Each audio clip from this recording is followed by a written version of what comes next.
This is Culloden, the location of the final battle of the Jacobite Rising on April 16th, 1746. You may have heard about it from Outlander or some other popular TV shows and movies, but this place has a lot of sordid history. The Jacobite forces supported Prince Charles Edward Stuart, also known as Bonnie Prince Charlie, to be the King of England. Charles Edward Stuart was the grandson of King James II of England and 7th of Scotland, one of the last kings that was both Scottish and English, and therefore supported both.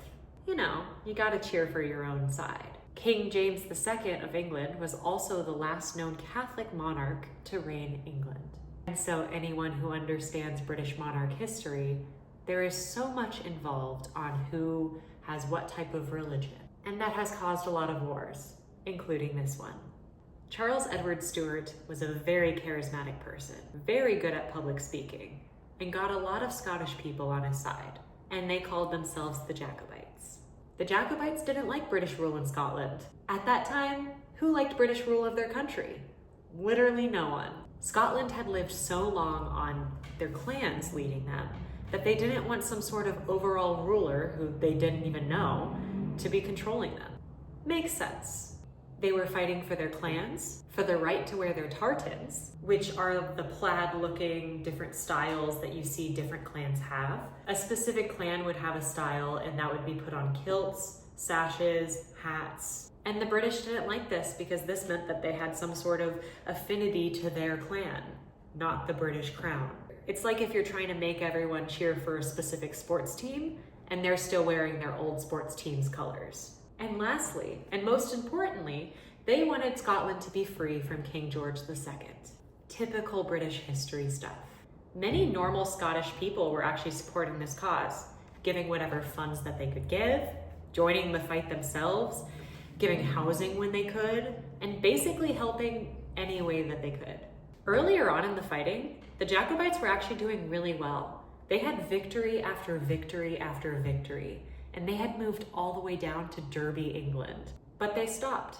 They were waiting for their allies, the French, to show up, who were never coming. And when the French didn't show up, they turned right around and walked all the way back. Many historians believe if they had actually just continued walking towards London and taken London, they could have done it with the size that they had and the resources that they had. And also their fighting style was pretty good, as it was guerrilla warfare compared to the British army fighting. But they decided to turn around because they thought they couldn't win without the French. This is where believing in yourself actually matters. So they turn around and they walk for 4 months all the way back up to the north of Scotland. Imagine getting all the way close to the finish line and then you have to turn back around and go back to the start. It was demoralizing for many of those Jacobite fighters. And they were exhausted after walking so long for so far with very little rest. But just as they were about to get back to Inverness, Scotland, they heard that there were some British soldiers nearby. And they thought, let's go attack them while they're unaware. That wasn't a good idea. The British soldiers knew that they were coming, and they were prepared and well rested, while the Jacobite soldiers had not gotten any sleep, very little food, and they were not ready for a battle like this. They reached Culloden on April 16th, and they were massacred. Thousands of people died and were injured. It only took an hour to end the fight, and the British won. And when the British won, they did it in usual British fashion at the time. They killed many Jacobite soldiers and supporters, people who hadn't even fought in this battle. They made tartans illegal.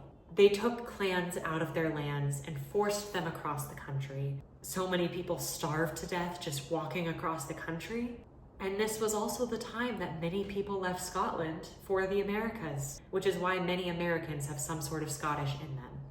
Overall, this one battle completely ended the Jacobite Rising and shaped Scotland forever. Even after countless wins, it was done. I visited Culloden in Scotland, and I felt the weight of history. They have multiple graves up for each of the different clans, but they don't fully know who all died on that day. There were so many, and it truly is a heartbreaking thing to see. I recommend, if you find yourself in the Scottish Highlands, to visit this place. And remember the immense sacrifice these men took for what they believed in. Thank you so much for watching, and subscribe if you want to see more videos like this. I promise I won't always get so deep and serious. I will talk more about other types of history and some fun facts. Thank you.